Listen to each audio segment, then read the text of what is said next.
like and subscribe button and leave a comment if you want to shout out. Let's do some mukbang.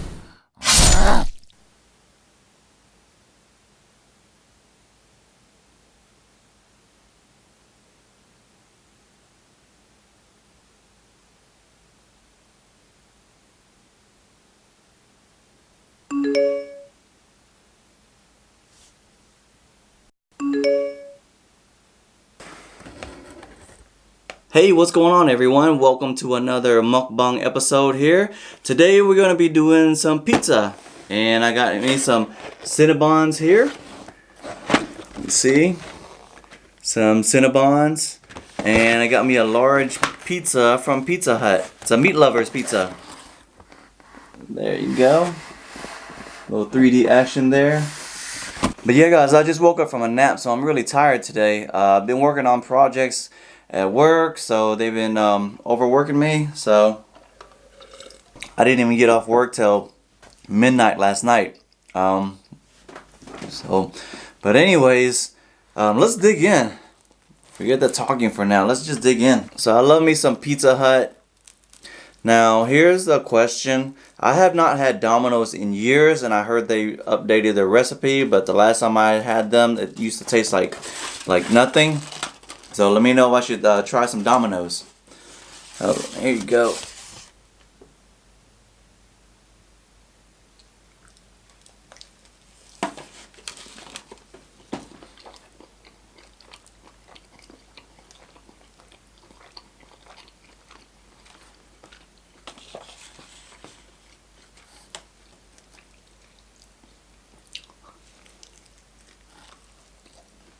Mmm.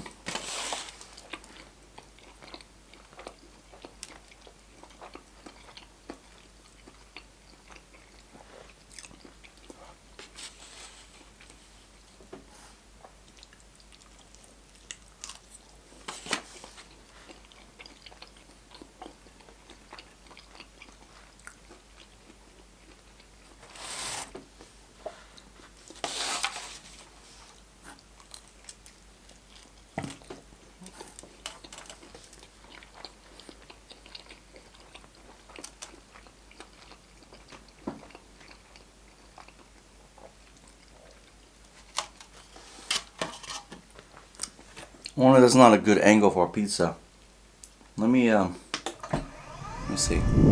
How's that? How's that angle? Mmm.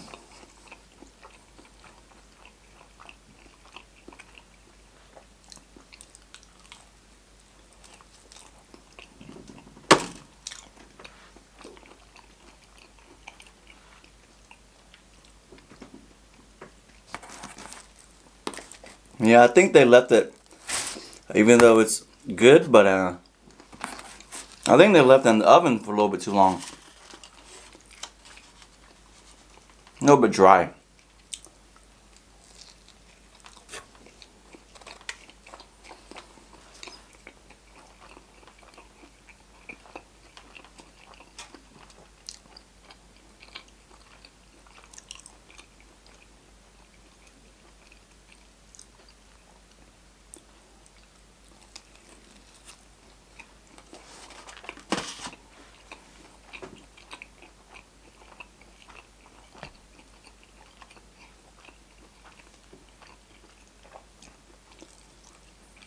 Let me dip it in some ranch.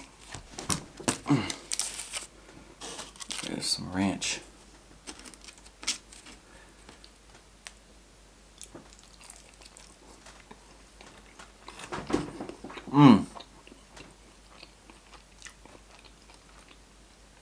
Yeah, that helps with the dryness.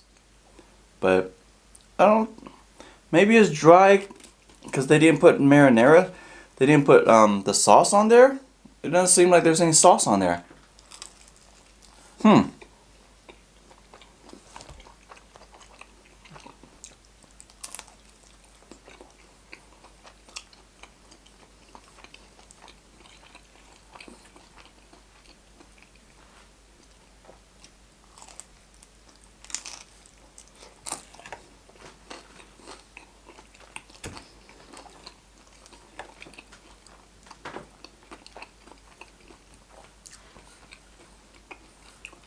How you guys doing out there? What you guys been up to? Let me know.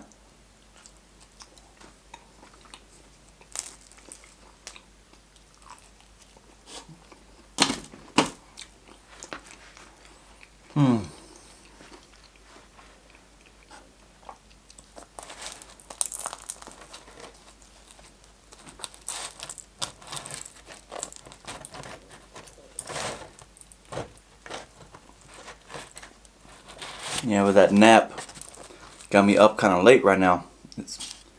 So for me to do editing and stuff like that, I probably won't get it out till tomorrow.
Alright, I should get into story mode. Let's play the music. Alright, so this story involves this guy named Todd Becker. So, the story starts off as he's a teenager, and his dad ends up leaving him and his mom to fend for themselves. So that he ends up being raised pretty poor, because you know, she was in and out of jobs and she wasn't making that much, and they were just trying to, and they were struggling. They were struggling to make ends meet, you know. And one day he opened up the fridge and he looked in the fridge and he said, "Mom, where's the food?" And she was like, "I don't get paid until tomorrow, so you know, we're just gonna have to hold off until tomorrow." So that's when it kind of triggered for him, you know. It kind of left him in this desperate mode. But during that time, he had a potential, he had potential of having a good tennis career, because he was becoming really good in tennis, and he has college scholarships, fully paid and everything. So it looked like things were looking up for him, you know. And then near the end of his high school career, he ended up hurting himself. So once he hurt himself, the college scholarships disappeared, no more full rides, and he kind of struggled after high school. So he was just trying to find his way through, and he didn't have any money, he didn't have anything, he was just struggling. One day he was at a bar and he met this one guy, and this one guy was like, "Hey, you want to learn how to make extra money or something?" And he was like, "Sure, why not?" You know, he felt pretty desperate anyways. So this guy taught him how to go out there and break into storage bins and container trucks and things like that, and steal electronics. So at the time, you know, Apple computers were like about $4,000 a pop, you know. So they would go in there, these electronics storage bins or freight things, containers, and they started sealing them, breaking into them. And then once he got that fixed, he was like, oh my God, I can go out there and steal more and sell it in the black market. Even though it was a $4,000 computer, he would sell it for $2,000 a pop, and they would sell out pretty much instantly, you know. So he was getting this quick money, and so he felt like he found his calling, you know. So over the years, he started ramping up production as far as like how many places he was gonna break into and things like that, and it got to the point where he needed help.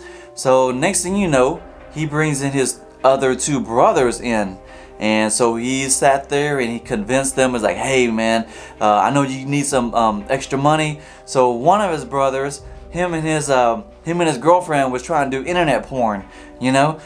So they were trying to do webcam stuff. And then the other guy, he was like struggling, you know, just in and out of different jobs and things like that, you know. And so he talked to the brothers, and eventually he persuaded them to you know, do this thing, you know. So they started breaking in different places, and next thing you know, it started ramping up production because he has help now. Ugh. God, but it's time to try one of these minis here. God, I have to share it with you guys here. Here you go. But oh my God, I haven't had a Cinnabon minis in a while. I don't remember the last time, but yeah, check out this goodness right here. Zoom in that. Yeah, it's a 10 piece, so I don't think I can finish all of it, but Oh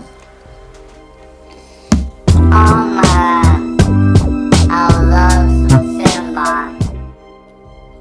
it's so good. It's so good.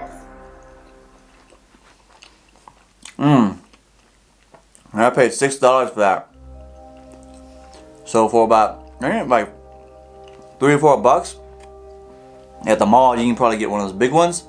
Those big ones are to die for too, especially like when it gets in the middle.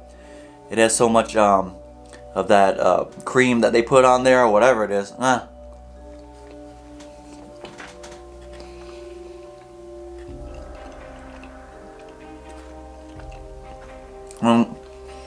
I mean, I'm glad Pizza Hut started selling these, because, you know, otherwise you had to go to the mall to get these things. Okay, so back to the story. So he persuaded them to go in it with him and stuff like that, and of course he made certain rules. He was like, I get 60% and you guys get 20% each or whatever like that. And then of course, you always have that one person, brother or uncle, whoever, there's always some resentment there, or they're always feeling like they deserve more or whatever it is, you know. So there was this one brother that started saying, hey man, we need a bigger cut or something like that, and, you know, started complaining. But over time, you know, they were just ramping up production, and it got to the point where they were making so much money he could buy a house with it. So next thing you know, if he has the money to go buy a house, he was like, you know what, I need a wife and kids to go along with it. So next thing you know, he finds a girl, gets married to her, have a few kids and things like that, and then next thing you know, he has the house, picket fence, and he was this guy with a polished look, you know. He seemed like everything was from the outside looking in, everything looked like, you know, he was polished. So he'd go out there and tell people he was a computer salesman, but, you know, he's really a computer thief and hustler, you know. So anyways, over time, he ended up doing this for like 10 years. So around the 10-year mark or whatever, it got to the point where the production started ramping up more. So next thing you know, he brings in 2 more people to help him out. You know what? If you bring in family, it's already tough. You know, it's like you're not sure if this whole business arrangement is gonna work out for you and things like that. And he's already arguing with one of his brothers. The other brother is just like, you know, he just does what he needs to do. And then of course you got that one other brother that always makes trouble or complains. And now you bring in 2 other people, and of course the one that complains is like, oh my God, if you bring in 2 more people, it means we're gonna get less of the cut, which is true. But the thing is, if you bring in more people, you ramp up production or whatever like that. So over time, you know, it got to the point where instead of stealing containers or whatever, he was breaking stores. I think it would be like Best Buys and electronic stores and things like that. He got so good at it that he started stealing in those stores, you know, just ramping up production. And then it got to the point where he went to one of those places, and then he opened up this one thing, and it had a safe in there. So next thing you know, they lugged that safe into their car, bring it home, and then and saw it open. And then of course they found a lot of cash in there, and they were like, oh my God, why do we have to steal these electronics and then resell them? You know, it takes time to do that stuff. You know, why don't we just break into these places and just take the safes, and you get instant money? So of course, over the 10 years, you know, that's what happened, was he shifted from stealing electronics to stealing safes, you know? And anyways,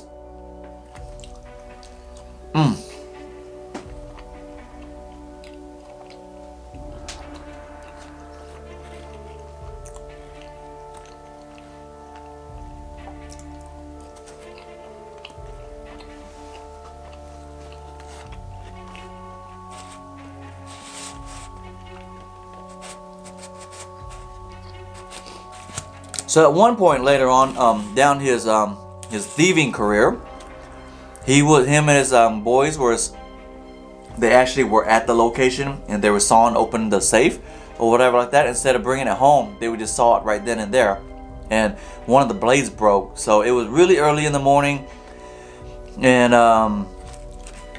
so they went to Home Depot to buy another saw. They end up you know, bringing the saw back to the place, and they end up sawing it open and completed the task.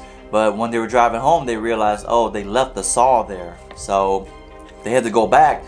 And when he went back, when he grabbed the saw, he started leaving. You know, one of the cooks came out of the restroom and actually saw him. Whoa! So I was like, wow. So he actually got busted, but he never got caught.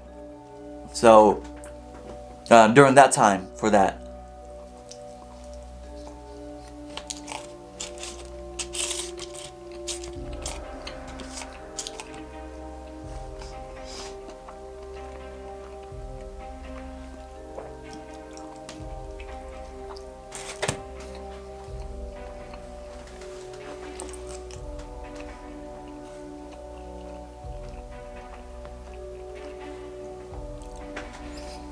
So now what happened was, his brother ended up getting arrested, and here's the tricky part.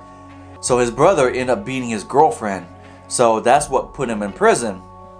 So his brother calls him up, and one of the golden rules was, if you ever get caught and put in prison, or if you ever get put in prison, then I will bail you out. That's one of the that's one of the rules that he came up with back then when they first started. So his brother calls him up and says, "Hey, I'm in prison. Come bail me out or whatever." You know. So he goes in there and and he was gonna bail him out, and he was like, "What happened? Is it because of what we did or whatever?" And he was like, "No, it's because I beat up my girlfriend or whatever." So the thing is with Todd Becker, he has a moral compass with that when it comes to that. Even though he doesn't mind stealing lots of money and products or whatever like that, and but he had a moral compass about beating up on women or whatever, So he was like, I really can't bail you out because you shouldn't be beating up on women, and of course, the resentful brother that he is. He was like, you know what? You said you're gonna bail us out whenever, but he was like, yeah, I would bail you out, but not on this kind of terms. You shouldn't be doing that. So, anyways, what happens? So the resentful brother, he ends up going back to his jail cell, and next thing you know, he goes tells the cops. He was like, hey, I got a confession to make. So next thing you know, he goes in the interrogation room and he confesses everything. All 10 years of stuff that they've been doing. Oh my God. So you're saying you want to mess up the whole operation because your brother didn't bail you out because you did something wrong? Like, especially that broke his moral compass. You know what? If you got, when you left prison, you would still have an operation. But now if you're tattletelling or ratting out your brother, you're gonna break up the operation, and then where are you gonna be from? What are you gonna be doing after that? So, anyways, he ended up confessing, and then next thing you know, they end up getting They end up getting a warrant for Todd Becker. Show up to his nice picket fence house, and his wife opened up the door, and they took Todd Becker in, and convicted him. So because of his brother.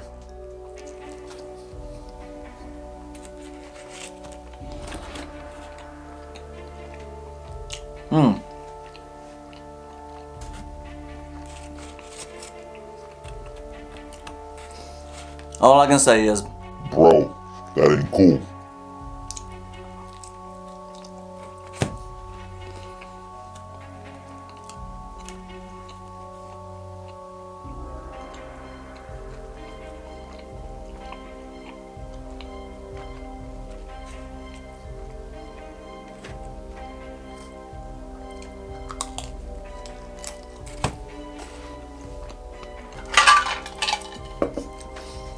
but guys, tell me what you guys think about that story.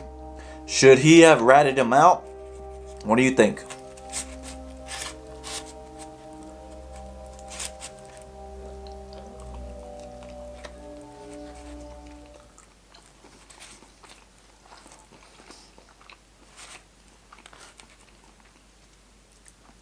I can't believe he ran the operation for 10 years and didn't get busted. He was going in there like restaurants and stores and breaking in those safes.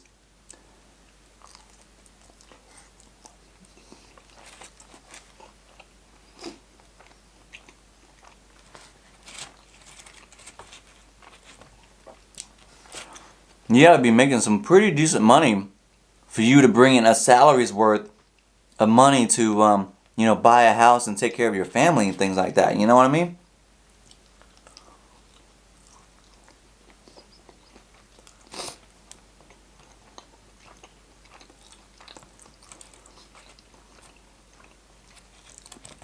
Oh, and get this. For the 10 years of stuff that he did, he only got 4 years in prison.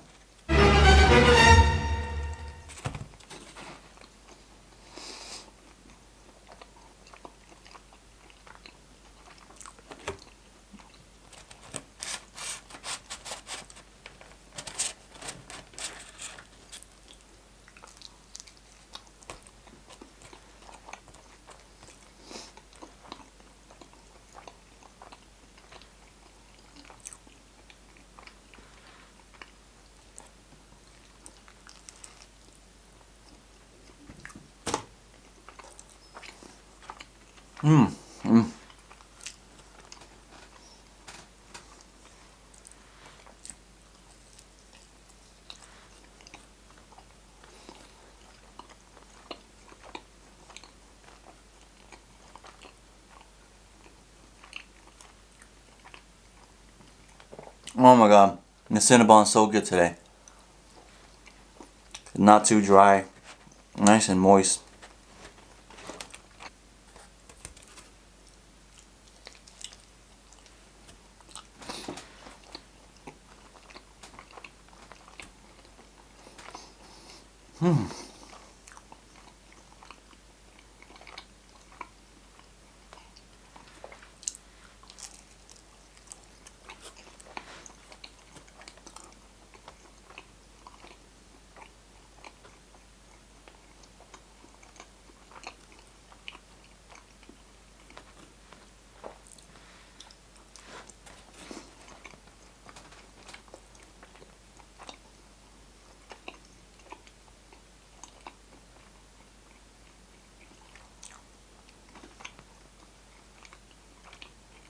Yeah, that's it for this this episode.